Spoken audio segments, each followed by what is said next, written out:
અડાલજ પાસે hit and રનની ઘટનામાં બે મિત્રોમાંથી એક બાઇક સવાર મિત્રનું મોત.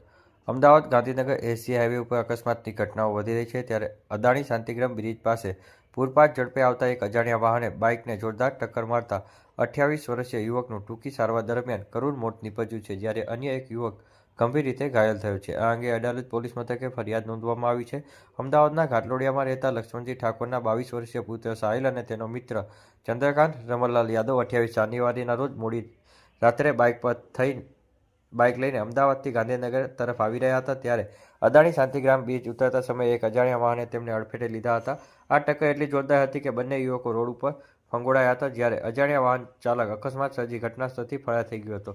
આ અકસ્માત બાદ બંને મિત્રોને તાત્કાલિક સોલા સિવિલ હોસ્પિટલ ખસેડવામાં આવ્યા હતા, જ્યાં સાહિલને માથાના ભાગે ગંભીર ઈજા અને જમણા પગે ફ્રેક્ચર તથા બેભાન હાલતમાં સારવાર હેઠળ દાખલ કરાયો હતો. જોકે 28 વર્ષીય ચંદ્રકાંત યાદવની હાલત વધુ નાજુક હોવાથી તેને અસારવા સિવિલ ખસેડવામાં આવ્યો હતો, જ્યાં તેનું સારવાર દરમિયાન 29 જાન્યુઆરીના રાત્રિના તેણે અંતિમ શ્વાસ લીધા છે. આ અંગે અડાલજ પોલીસ મથકે લક્ષ્મણજી ઠાકોરની ફરિયાદના આધારે અજાણ્યા વાહન ચાલક વિરુદ્ધ ફરિયાદ નોંધવામાં આવી છે અને સીસીટીવીની તપાસ હાથ ધરવામાં આવી છે.